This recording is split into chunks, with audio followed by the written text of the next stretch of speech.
أشهد أن محمد رسول الله۔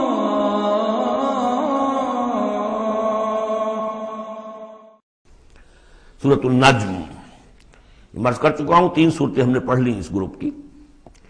سورۃ قاف وہ جامع ہے، منفرد مزاج کی۔ پھر سورۃ الذاریات اور سورۃ الطور، یہ آپس میں جوڑے کی شکل میں۔ اس میں آپ نے نہیں دیکھا کسی بھی رسول کا تذکرہ۔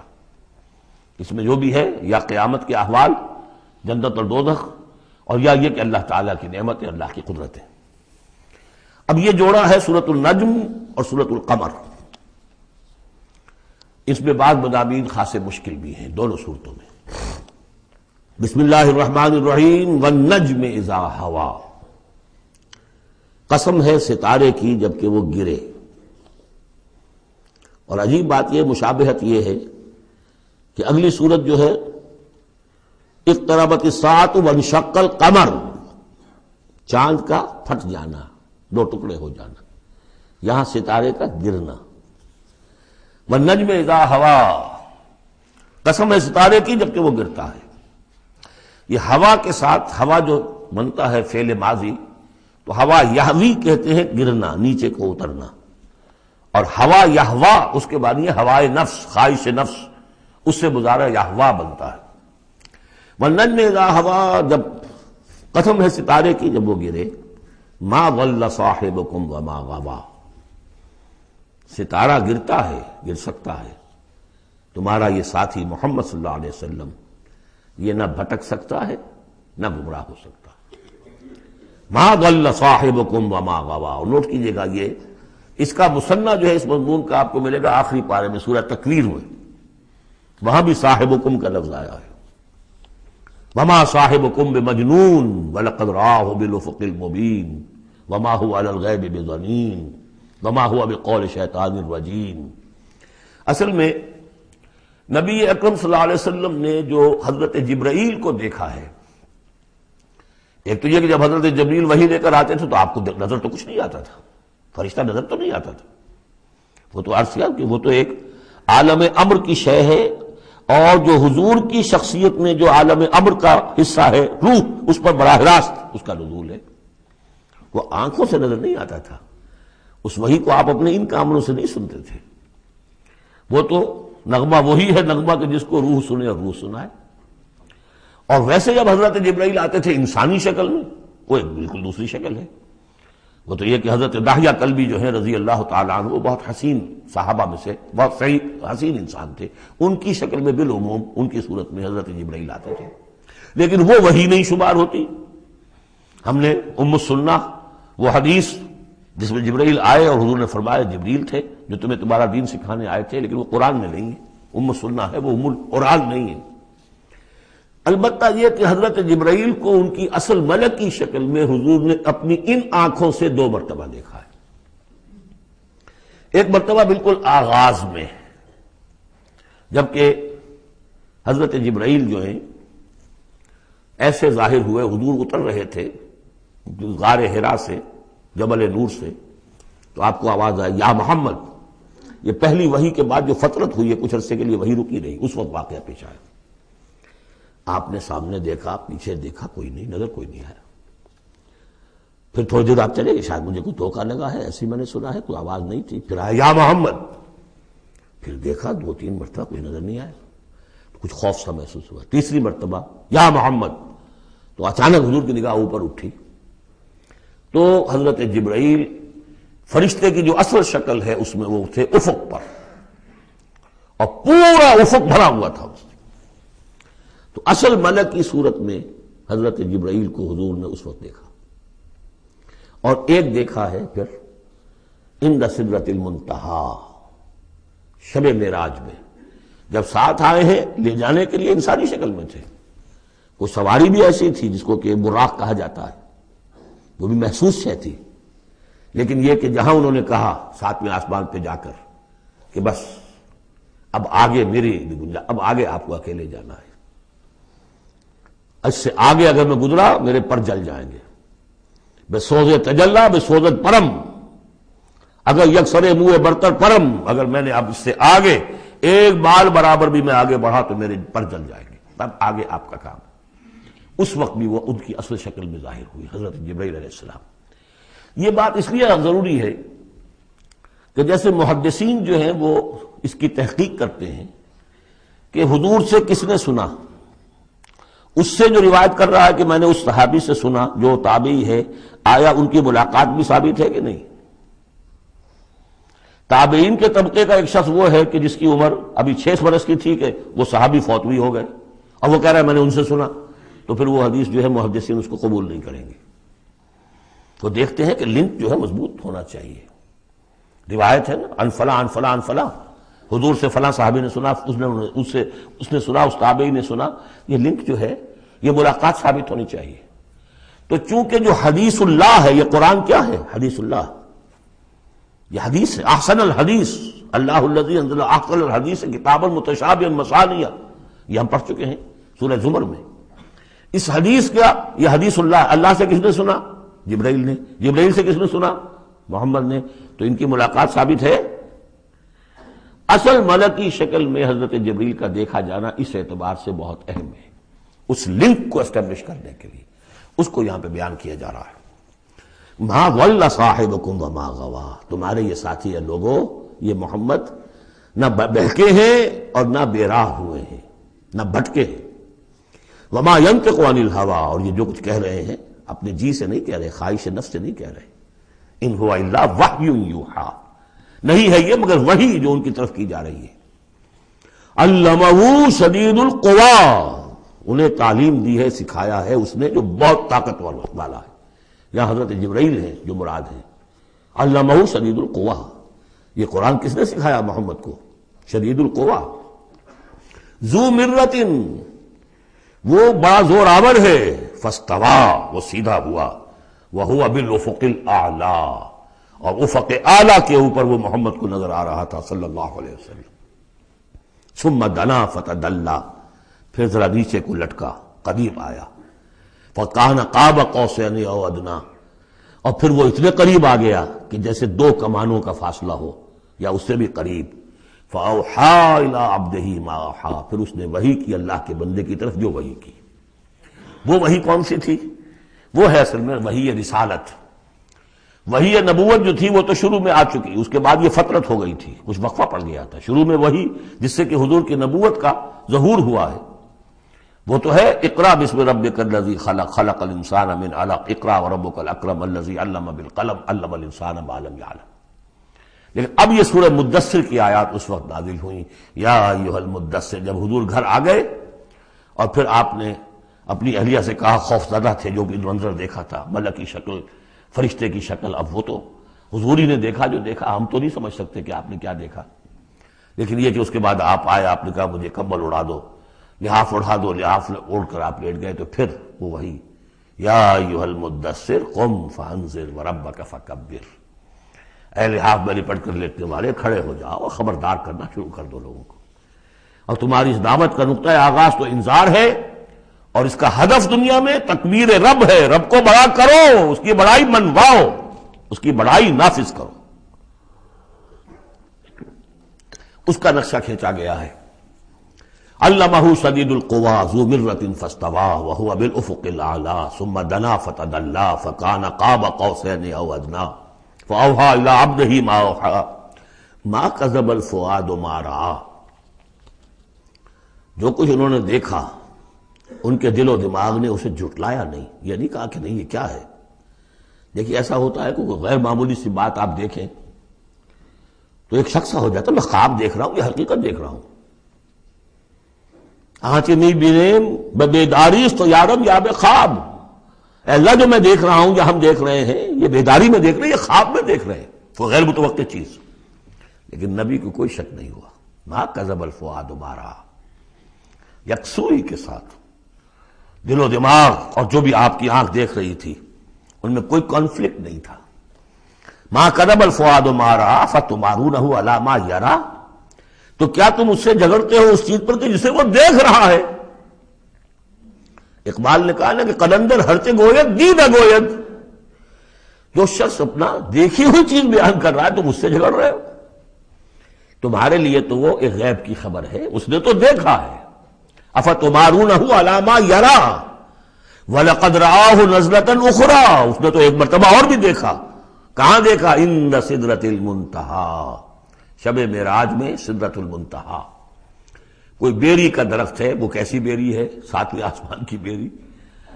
وہ آخری حد ہے، مخلوق کوئی اس سے آگے نہیں جا سکتی. اس سدرۃ المنتہی، منتہا نہایت، حد، جہاں کی حد ہو گئی، وہاں تک حضور پہنچے ہیں، سدرۃ المنتہی تک. اندہا جنت الماوا، اور سب سے اونچی جو جنت ہوگی جنت الماوا، وہ اس کے قریب ہی ہے، وہ بھی ساتویں آسمان پر ہے. یہ تو درجہ بدرجہ ترقی ہوتی جائے گی نا. پہلی ضیافت جو ہے، پہلی نزل جو ہے، وہ تو اسی زمین پر ہو جائے گی. پھر جو ترقی ہوگی، اپنے اپنے مدارج، اپنے اپنے مراتب، اپنے اپنے مقامات، اپنے اپنے ایمان کی گہرائی، اپنے اپنے اعمال صالحہ، اپنا اپنا انفاق مال و جان، اس کے حوالے سے درجے ہوں گے. اندہا جنت الماوا اذ یغشی السدرۃ ما یغشی، جبکہ ڈھانپے ہوئے تھا اس بیری کو جو ڈھانپے ہوئے تھا. اب تمہیں کیا بتائیں کیا ڈھانپے ہوئے تھا، تم نہیں سمجھ سکتے. دیکھیے کس طریقے سے اذ یغشی السدرۃ، کوئی انوار الہیہ کا کوئی ایسا نزول ہے وہاں جو زبان سے ادا نہیں ہو سکتا. کوئی الفاظ نہیں ہے کہ جو ان کی تعبیر کر سکے. اس پر انوار الہیہ کا کوئی نزول ہے. اذ یغشی السدرۃ ما یغشی، جبکہ چھایا ہوا تھا اس بیری کے اوپر جو چھایا ہوا تھا، جبکہ ڈھانپا ہوا تھا اس بیری کو جس نے ڈھانکا ہوا تھا. ما زاغ البصر وما طغی، نبی کی آنکھ اس وقت نہ کج ہوئی نہ حد سے بڑھی. یہ دو انتہائیں ہوتی ہیں. ایک تو یہ کہ آپ کسی انٹینس لائٹ کو فیس نہ کر سکے تو نگاہ ہٹائیں گے آپ، یا جھپک لیں گے، فیس نہیں کر سکتے اگر آپ میں ہمت نہیں، استعداد نہیں ہے. نبی کا ظرف اتنا تھا کہ ان انوار الہیہ کا براہ راست مشاہدہ کیا ہے، اور نگاہ آپ کو ادھر ادھر کرنے کی ضرورت پیش نہیں آئی. لیکن طغیٰ ایک حد ادب بھی ہوتا ہے جس سے آگے انسان کو نہیں جانا چاہیے. نگاہ جو ہے اس نے بے ادبی کی روش بھی اختیار نہ کی. علامہ اقبال نے، واقعہ یہ کہ اس آیت کو میں نے سمجھا علامہ اقبال کے ایک شعر سے، اور اکثر و بیشتر لوگ نہیں سمجھ سکے اس آیت کو. ذوق و شوق کے نام سے جو ان کی نظم ہے بال جبریل میں، وہ میرے نزدیک ان کے شاعرانہ جو ان کی استعداد ہے اس میں بلند ترین نظم ہے. وہ جہاں تک پیغام ان کا جو ہے امت مسلمہ کے لیے، اس کے لیے ابلیس کی مجلس شورا، وہ کلائمیکس ہے، اور وہ ہے بھی ان کے آخری زمانے کی نظم ہے. سن 36 میں انہوں نے کہی ہے. اس کے بعد تو بیماری اتنے رہے ہیں، بہت کم اشعار کہے. لیکن اس میں ذوق و شوق میں ایک شعر ہے: عین وصال میں مجھے حوصلہ نظر نہ تھا، عین وصال میں مجھے حوصلہ نظر نہ تھا، گرچہ بہانہ جو رہی میری نگاہ بے ادب. میری نگاہ بے ادب بہانہ تلاش کرتی رہی کہ میں مشاہدہ براہ راست کروں، حالانکہ عین وصال ہے اس وقت، لیکن یہ کہ میرے اندر حوصلہ نہ تھا کہ میں حسن کا براہ راست مشاہدہ کر سکوں. عین وصال میں مجھے حوصلہ نظر نہ تھا، گرچہ بہانہ جو رہی میری نگاہ بے ادب. یہاں ان دونوں چیزوں کے برعکس بات ہے جو اقبال اپنے بارے میں کہہ رہا ہے. میں تو بے ادب بھی ہوں، اور میں تو چاہتا تھا کسی طریقے سے حد ادب سے تجاوز کر کے دیکھوں، لیکن میرے اندر تو حوصلہ نہیں تھا. محمد میں وہ حوصلہ تھا، دیکھا ہے، براہ راست دیکھا ہے، نگاہ جما کر دیکھا ہے، لیکن ایک حد سے تجاوز نہیں کیا، حد ادب کے اندر رہے. ما زاغ البصر وما طغی لقد رأى من آیات ربہ الکبریٰ، دیکھا انہوں نے اپنے رب کی عظیم ترین آیات کو. اب وہاں جا کر جو مشاہدہ ہوا ہے وہ تو اللہ کی عظیم ترین آیات کا ہے. اور اسی سے در حقیقت دلیل ہے ام المومنین حضرت عائشہ صدیقہ رضی اللہ تعالی عنہ اور حضرت عمر رضی اللہ تعالی عنہ کا جو قول ہے. شب معراج میں بھی حضور نے اللہ کو نہیں دیکھا، اللہ کی عظیم ترین آیات کو دیکھا، جو تجلی تھی اس وقت اللہ کی. حضرت عائشہ صدیقہ کا کہنا تو یہ کہ نور لا یرا، وہ نور ہے، دیکھے کیسا جا سکتا ہے. بہرحال وہاں بھی قرآن جو کہہ رہا ہے وہ یہ نہیں کہہ رہا ہے کہ اللہ کو دیکھا، نہیں. جیسے کہ وہ جو شب معراج میں پہلا سفر کا حصہ تھا زمینی، مسجد حرام سے مسجد اقصی تک، سبحان الذی اسریٰ بعبدہ لیلا من المسجد الحرام الى المسجد الاقصی الذی بارکنا حولہ لنریہ من آیاتنا، وہاں پر بھی اللہ نے اپنی آیات کا مشاہدہ کرایا، لیکن وہ زمینی آیات ہیں اللہ کی، وہ برکات جو ہیں زمینی ہیں۔ یہ تجلی جو ہو رہی ہے یہ ہو رہی ہے اس سدرۃ المنتہا پر، آخری حد ہے، مخلوق کی آخری حد ہے، اس سے آگے کہیے حرم ہے، حریم ذات ہے اللہ کی، جس میں کسی غیر کا کوئی دخل ممکن نہیں۔ اس حد پر جا کر جو وہاں تجلیات باری تعالیٰ تھے ان کا مشاہدہ کیا ہے۔ لقد رأى من آیات ربہ الکبریٰ افرأیتم اللات والعزیٰ، اب یہاں مضامین وہی شروع ہو گئے ہیں جو مکی صورتوں کے ہیں۔ تو کیا تم نے دیکھا ہے، دیکھو تو غور تو کرو تم لوگوں، تم نے لات اور عزیٰ کے بارے میں غور کیا، اور مناۃ الثالثۃ الاخریٰ، تم نے یہ تین دیویاں بنا رکھی ہیں۔ الکم الذکر ولہ الانثیٰ، کیا تمہارے لیے تو مذکر بیٹے تمہیں پسند ہیں اور اسے تم نے بیٹیاں الاٹ کی ہیں؟ تلک اذا قسمۃ ضیزیٰ، یہ تو بڑی بھونڈی تقسیم ہے جو تم نے کی ہے، کہ خود اپنے لیے بیٹے پسند ہے، اللہ کو الاٹ بھی کی تو بیٹیاں، اور ان کی حقیقت کوئی ہے ہی نہیں۔ ان ہی الا اسماء سمیتموہا انتم وآباؤکم، یہ کچھ نہیں ہے سوائے اس کے کچھ نام ہیں جو دھر لیے ہیں تم نے اور تمہارے آباء و اجداد نے۔ ما انزل اللہ بہا من سلطان، اللہ نے ان کے لیے کوئی سند نہیں اتاری۔ ان یتبعون الا الظن وما تہوی الانفس، یہ نہیں پیروی کر رہے مگر اپنے صرف ظن کی، اپنے گمان کی، ظن و تخمین، اٹکل پچو، یا تہوی الانفس جو خواہش نفس ہے، وشفل تھنکنگ ہے، انہوں نے کچھ چیزیں بنا لی ہیں اپنی خواہشات ہی کو عقائد کی شکل دے دی ہے۔ وَلَقَدْ جَاءَهُم مِّن رَّبِّهُمُ الْهُدَىٰ، جبکہ ان بدبختوں کے پاس ان کے رب کی طرف سے یہ الہدا آ گیا، قرآن آ گیا، محمد آ گئے۔ ام للانسان ما تمنا، کیا انسان کو وہ مل جائے گا جس کی وہ آرزو کرتا ہے؟ فللہ الآخرۃ والأولیٰ، آخرہ اور اولا، اولا دنیا، سب اگلا پچھلا، آخرہ اور دنیا، سب کا اختیار مطلق اللہ کے ہاتھ میں۔ وَكَم مِّن مَلَكٍ فِي السَّمَاوَاتِ لَا تُغْنِي شَفَاعَتُهُمْ شَيْئًا، اور کتنے ہی فرشتے ہیں آسمانوں میں کہ ان کی شفاعت ان کے کسی کام نہیں آئے گی، وہ شفاعت کر رہے ہیں للذین آمنوا، اے اللہ ان کو بخش دے جو ایمان لائے، ان کے حق میں کوئی شفاعت نہیں کرے گا، جیسے کہ ہم پڑھ چکے ہیں سورہ غافر میں، سورہ مومن میں، فرشتے جو ہیں یستغفرون لمن فی الارض، زمین والوں کے لیے استغفار کرتے ہیں، لیکن ان کے لیے کوئی سفارش نہیں ہے۔ لا تغنی شفاعتہم شیئا الا من بعد ان یأذن اللہ لمن یشاء ویرضی، وہ تو جس کے لیے اللہ اجازت دے گا، چاہے گا، اس کو اجازت ہوگی تو اس کو فائدہ پہنچے گا۔ ان الذین لا یؤمنون بالآخرۃ لیسمون الملائکۃ تسمیۃ الانثیٰ، یہ لوگ کہ جو آخرت پر ایمان نہیں رکھتے انہوں نے فرشتوں کے نام رکھ دیے ہیں مؤنث، یہ فرشتوں کے نام پر انہوں نے اپنے خیال کے مطابق یہ دیویاں جو ہیں وہ گھڑ لی تھی۔ ما لہم بہ من علم، ان کے پاس کوئی علم نہیں، کوئی دلیل نہیں، نہ عقلی دلیل اور نہ کوئی اللہ کی اتاری ہوئی کسی کتاب سے کوئی سند۔ ان یتبعون الا الظن، وہ نہیں پیروی کر رہے مگر صرف ظن کی، گمان کی۔ وان الظن لا یغنی من الحق شیئا، اور ظن جو ہے وہ حق سے انسان کو مستغنی نہیں کر سکتا۔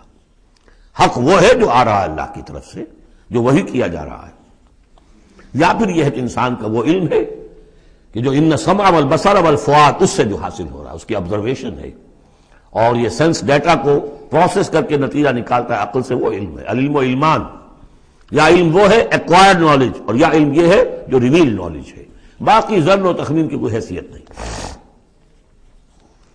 فَأَعْرِضْ عَمَّنْ تَوَلَّىٰ، تو اے نبی جو پوچھ موڑ رہا ہے، روگردانی کر، آپ بھی اس سے ذرا اعراض کر لیجئے، آپ بھی اس کے زیادہ درپے نہ ہوں، زیادہ پیچھا نہ کریں ان کا۔ ان ذکرنا، جس نے پیچھ موڑ لی ہے ہمارے ذکر سے، وَلَمْ يُرِدْ إِلَّا الْحَيَاةَ الدُّنْيَا، اور اس کا کوئی مقصد نہیں سوائے دنیا کی زندگی کے، اس نے مطلوب بنایا دنیا کی زندگی۔ وہ ہم سورہ بنی اسرائیل میں پڑھ چکے ہیں یہ مضمون، من کان یرید العاجلۃ عجلنا له فیہا ما نشاء لمن نرید ثم جعلنا له جہنم یصلاها مذموما مدحورا ومن اراد الآخرۃ وسعى لها سعیها وهو مؤمن فاولئک کان سعیهم مشکورا۔ تو یہ لوگ جو ہے طالب ہیں دنیا کے صرف، ذالک مبلغهم من العلم، یہ ان کے علم کی رسائی یہیں تک ہے، اس سے آگے ان کے ذہن اتنے چھوٹے ہیں، ان کا ظرف اتنا تنگ ہے کہ آخرت کا علم جو ہے وہ ان کے ذہنوں میں آ ہی نہیں رہا. حالانکہ ذرا وسعت ظرف ہو تو انسان سوچے کہ کیا بس یہی دن عمر دراز مانگ کے لائے تھے 4 دن، 2 آرزو میں کٹ گئے 2 انتظار میں، کیا یہ زندگی ہے؟ اشرف المخلوقات، مسجود ملائک، اور زندگی یہ 30 40 50 برس. تو اسے پیمانہ روز و فردا سے نہ ناپ، جاویداں ہر دم جواں پہم دواں ہے زندگی. وہ زندگی تو بہت طویل ہے. ذالک مبلغہم من العلم، یہ دنیا ہی کے اندر الجھ کر رہ گئے، یہی ان کی پہنچ ہے، رسائی ان کی علم میں اور فہم میں یہیں تک ہے. ان ربک هو اعلم بمن ضل عن سبیلہ، یقیناً آپ کا رب خوب جانتا ہے ان کو بھی کہ جو اس کی راہ سے بھٹک گئے. وهو اعلم بمن اهتدى، اور وہ خوب جانتا ہے ان کو بھی جو ہدایت پر ہیں. وللہ ما فی السماوات وما فی الارض، اور یقیناً اللہ ہی کا ہے جو کچھ کہے آسمانوں میں اور جو کچھ کہے زمین میں. لیجزی الذین اساءوا بما عملوا، تاکہ وہ بدلہ دے ان کو جنہوں نے سیئات کمائی ہیں، برائی کمائی کی ہے، بری کمائی کی ہے، ان کو برا بدلہ ملے. ویجزی الذین احسنوا بالحسنى، اور بدلہ دے وہ ان کو جنہوں نے نیک کام کیے، اچھے کام کیے، اچھائی کا بدلہ. الذین یجتنبون کبائر الاثم والفواحش الا اللمم. دیکھیے تیسری مرتبہ وہ مضمون آ رہا ہے، بڑے بڑے گناہ ان سے بچو، کبائر سے بچو. پہلے یہ طے کرو. اصل میں تو ان کا مرحلہ اثر کرنا مشکل ہے. ہوتا کیا، کبائر میں سے کسی ایک کو تو آدمی کہتا ہے مجبوری ہے جی کیا کروں، اس میں تو ملوث ہے. اب سود کے بغیر تو نہیں ہے صاحب، فیکٹری چلانی ہے، مل چلانا کیسے ہوگا، لہٰذا یہ تو میری مجبوری ہے. ملازم کہے گا رشوت کے بغیر تو گزارا نہیں ہوتا، کہاں سے میں بچوں کی تعلیم کا بندوبست کروں، کہاں سے لاؤں، مکان کا کرایہ کہاں سے دوں. ایک دفعہ میں جا رہا تھا وابڈا ہاؤس میں، آڈیٹوریم میں، وابڈا آڈیٹوریم میں ایک سیرت کی تقریر تھی میری. تو جو مجھے گاڑی لینے آئی اس کے ڈرائیور کو میں نے دیکھا کہ بڑا نوجوان سمارٹ تھا. تو میں نے اس سے گفتگو ایسے درمیان میں کی. تو میں نے کہا کہ بھائی کوئی تیل ویل بیچتے تو نہیں ہو؟ کیوں جی بیچتے ہیں، ضرور بیچتے ہیں، دھڑلے سے بیچتے ہیں اور ان کو بتا کے بیچتے ہیں. اور ہم ان سے کہتے ہیں کہ ذرا جو تنخواہ آپ ہمیں دے رہے ہیں اس میں ہمیں 1 کمرے کا مکان لاہور میں لے دیں، پھر ہم تیل نہیں بیچیں گے. دلیل ہے. تو بہرحال کبائر کو تو آدمی نے کر لیا کسی نہ کسی دلیل سے اپنے لیے جائز. بھائی اگر نہیں ہوتا گزارا تو تم چھابڑی لگاؤ نا. چھابڑی والا تو لے آتا ہے شام تک، جو اینٹیں ڈھو رہا ہے وہ بھی شام کو 60 روپے لے رہا ہے، 70 روپے لے رہا ہے، 100 روپے لے رہا ہے. کیوں ڈرائیوری کر رہا ہے، کیوں حرام خوری کرتے؟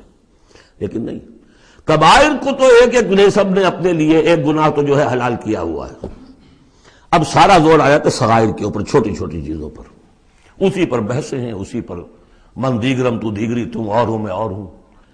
تم نے یہ آمین زور سے کہہ دی، تم اور ہو گئے میں اور ہوں. تم نے رفع دین کر دیا، تم کوئی اور ہو، کوئی اور مخلوق کی کوئی اور ہو، کہیں شاید مریخ سے آ گئے ہو. اب مسجد سے نکلے تو مسجد کو دھویا جائے گا. یہ تو فرمایا الذین یجتنبون کبائر الاثم والفواحش، وہ لوگ جو بڑے بڑے گناہوں سے اور فحش سے، بے حیائی سے بچتے رہیں. الا اللمم، ہاں کبھی کوئی چھوت لگ گئی تھوڑی سی، کوئی صغائر، مراد یہاں پر صغائر ہے، لمم یہاں صغائر کے لیے. ان ربک واسع المغفرہ. دیکھیے واسع کا لفظ آ گیا. واسع ثلاثی مجرد میں اس میں فاعل ہے، اور وہ ہے موسع، کسی اور شے کو وسعت دینے والا. وَإِنَّا لَمُوسِعُونَ، ہم ابھی اس کو وسعت دیں گے. ان ربک واسع المغفرہ، یقیناً آپ کا پروردگار جو ہے بہت بہت وسیع مغفرت والا ہے. وہ عالم بکم، اور وہ تمہیں خوب جانتا تھا اس وقت بھی اذ انشاکم من الارض، جبکہ تمہیں زمین سے اس نے اٹھایا. تمہاری تخلیق کا مادہ جو ہے وہ مٹی سے جب کہ آغاز کیا. وَإِذْ أَنْتُمْ أَجِنَّةٌ فِي بُطُونِ أُمَّهَاتِكُمْ، اور وہ اس وقت بھی تمہیں دیکھ رہا تھا اور تم سے واقف تھا جبکہ تم اپنی ماؤں کے پیٹوں میں جنین کی شکل میں تھے. فَلَا تُزَكُّوا أَنفُسَكُمْ، تو اپنے آپ کو بڑا مزکا اور بہت نیک اور بہت متقی نہ سمجھو. اللہ کو معلوم ہے، اللہ عالم بمن اتقى، وہ عالم بمن اتقى، وہ خوب جانتا ہے جو تقوی والا ہے. وہی مثال آئے گی تھوتھا چنا باجے گھنا. جہاں حقیقت تقوی نہیں ہوتی وہاں مظاہر تقوی پر بہت زور ہوتا ہے. حقیقت تقوی ہے نہیں، حرام خوری ہے، لیکن یہ کہ مظاہر تقوی کے اوپر زور اس لیے دیا جائے گا، چھوٹی چیزوں کے اوپر ایمفیسس اس لیے ہوگا. فلا تزکوا انفسکم، نہ اپنے آپ کو سمجھو بڑے متقی اور بڑے پاک اور بڑے پاک باز. هو عالم بمن اتقى افرأيت الذي تولى، تو کیا تم نے دیکھا اس شخص کو جس نے پیٹھ موڑ لی. وَآتَى قَلِيلًا وَأَكْدَى، دیا تھوڑا سا اور پھر سخت ہو گیا۔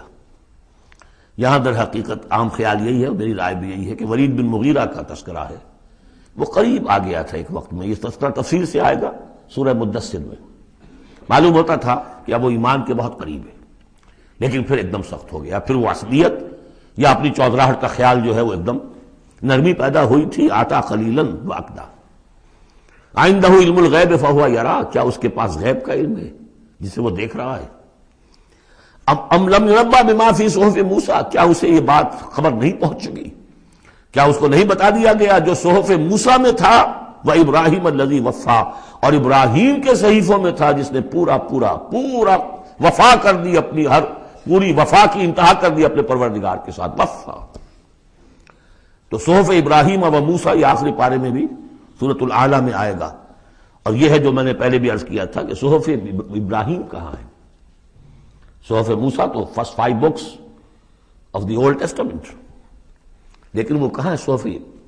گمان ہے میرا واللہ عالم کہ ہندوستان میں جو ہندوؤں کے اپنشدس ہیں وہ صحف ابراہیم کی بگڑی ہوئی شکلیں ہیں، واللہ عالم، گمان کے درجے میں ہے۔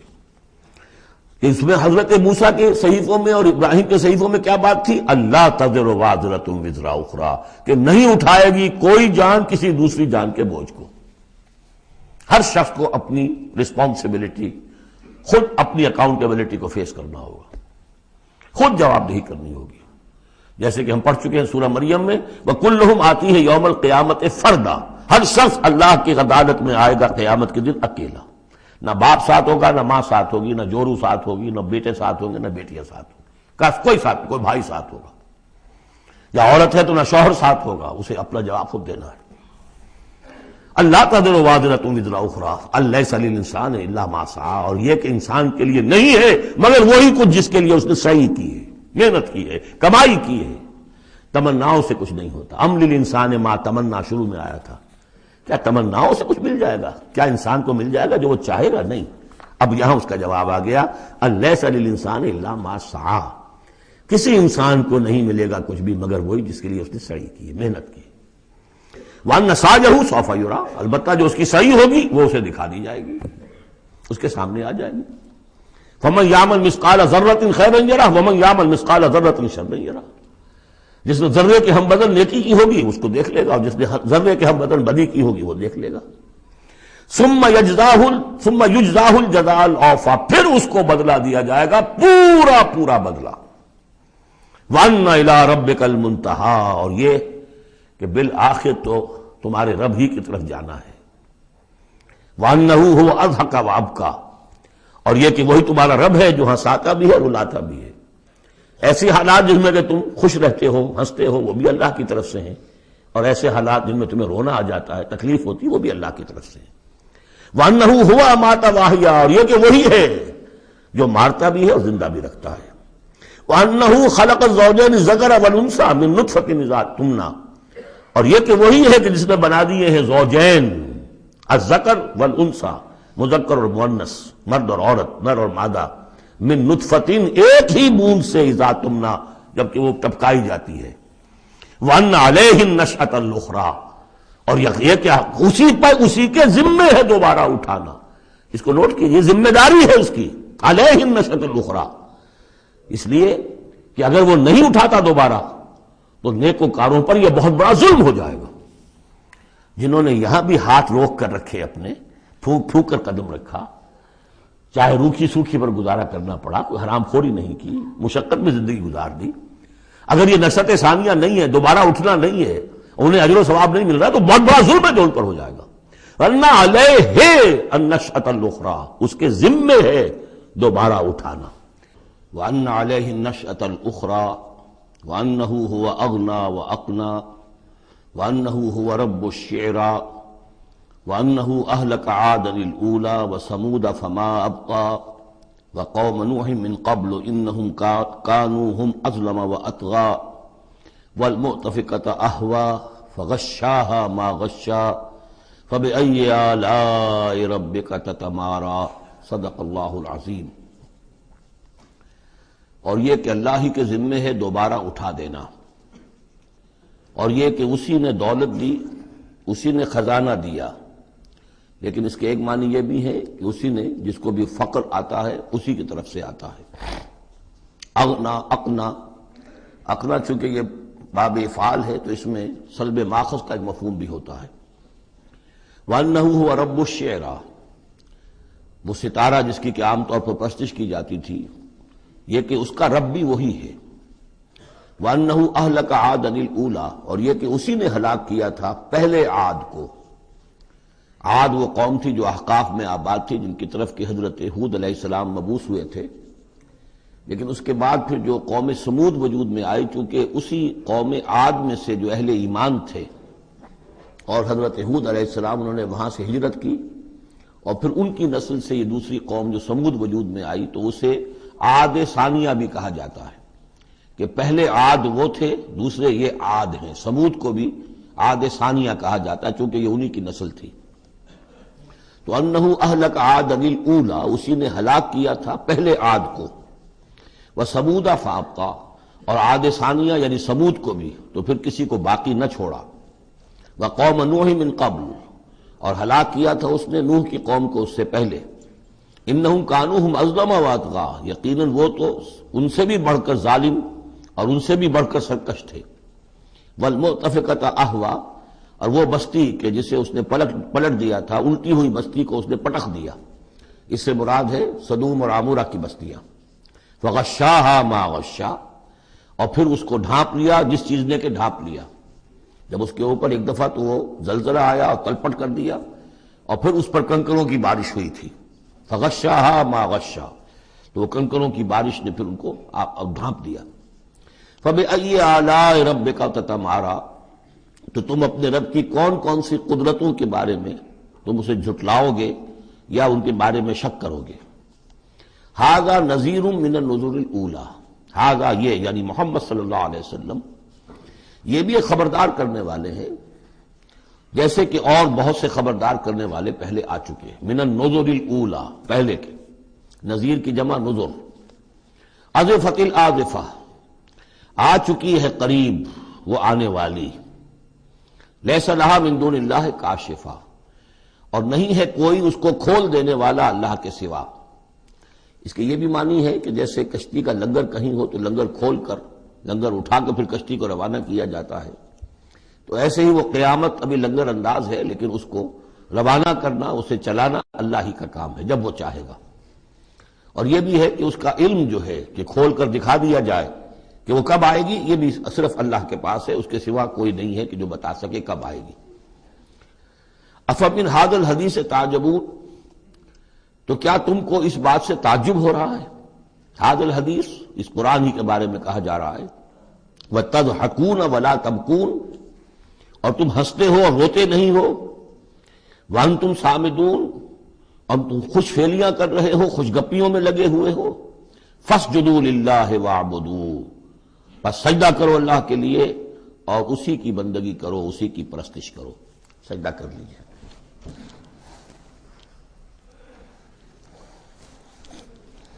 اس سورہ مبارکہ میں جو زور خطابت ہے، جیسا کہ میں نے پہلے عرض کیا کہ ہم لوگ اس کا صحیح اندازہ نہیں کر سکتے۔ یہ جو عربوں کا ایک ذوق تھا، بڑے بڑے خطیب ان کے ہاں ہوتے تھے۔ خود حضور نے فرمایا ہے کہ ان من الشعر لحکمۃ وان من البیان لسحرا، بہت سے شعر ایسے ہوتے ہیں کہ جو حکمت پر مبنی ہوتے ہیں، حکمت کے خزانے، اور بہت سے بیان، بہت سے خطبے، بہت سی تقاریر ایسی ہوتی ہیں کہ جن میں جادو کا اثر ہوتا ہے۔ تو اس خطبے کے اندر جو خطابت کا جوش ہے، جیسا کہ میں نے عرض کیا، اب ظاہر بات ہے کہ وہ عرب اور خاص طور پر جو کہ پوری فصاحت اور بلاغت سے واقف ہوں وہ سمجھتے ہیں۔ لہذا اس کے بارے میں جو رائے آتی ہے وہ یہ ہے کہ آپ نے جس مجمع میں کھڑے ہو کر یہ سورت سنائی تو پورا کا پورا مجمع جو ہے دب بخود رہا، اور وہ ساکت و صامت ہو کر اس کو سنتے رہے۔ وہ کافر بھی تھے، اہل ایمان بھی تھے، بڑے بڑے دشمن بھی تھے حضور کے، لیکن یہ کہ اس کا ایسا زور تھا، اتنا اثر تھا، اتنی تاثیر تھی کہ دم بخود رہے۔ اور آخر میں جب حضور نے یہ آیت پڑھی تو سب کے سب سجدے میں گر گئے۔ البتہ بعد میں پھر انہوں نے بات بنا لی ایک، اور وہ واقعہ ہے تلقا غرانیق العلا کا۔ جب ان سے کہا گیا تم بھی سجدے میں گر پڑے محمد صلی اللہ علیہ وسلم کا یہ کلام سن کر یا قرآن ان کی زبان سے سن کر، تو انہوں نے کہا کہ ہم نے تو سنا تھا کہ اسی میں انہوں نے یہ بھی فرمایا تھا جہاں ذکر آیا ہے افرأیتم اللات والعزی ومناۃ الثالثۃ الاخری، تو وہاں محمد نے یہ بھی کہا تھا تلک الغرانیق العلا وَإِنَّ شَفَاعَتَهُنَّ لَتُرْتَجَىٰ، یہ بڑی اونچی دیویاں ہیں، بڑی اونچے مقام والی دیویاں ہیں یہ لات اور منات اور عزیٰ، اور یہ کہ ان کی شفاعت کی توقع ہے، شفاعت کریں گے۔ تو ہم نے چونکہ یہ آیت بھی سنی تھی، یہ بھی سنا تھا ان کے زمان سے، لہذا ہم نے سمجھا کہ بس اب جھگڑا ختم ہو گیا، اور محمد نے بھی ہماری دیویوں کو کسی درجے میں مان لیا، جھگڑا تو یہی تھا، لہذا ہم بھی ان کے ساتھ سجدے میں گر گئے۔ لیکن یہ گویا کہ ان کی سخن سازی تھی، یا یہ کہ بعض علماء کی یہ تعویل ہے کہ ہو سکتا ہے کسی شیطان نے جب کہ حضور پڑھ رہے تھے تو یہ الفاظ پڑھ دیے ہوں آواز ملا کر اور انہوں نے سنے ہوں، واللہ عالم۔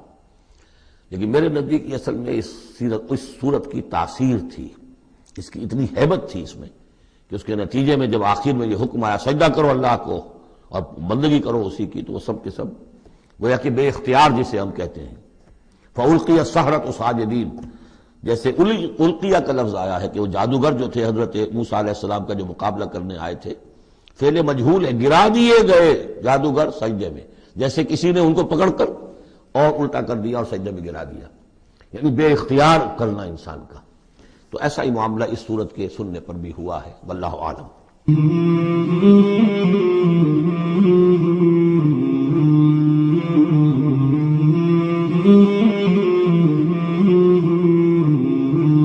مولاي صل وسلم دائما أبدا على حبيبك خير الخلق كلهم، مولاي صل وسلم دائما أبدا على حبيبك خير الخلق كلهم، مولاي صل وسلم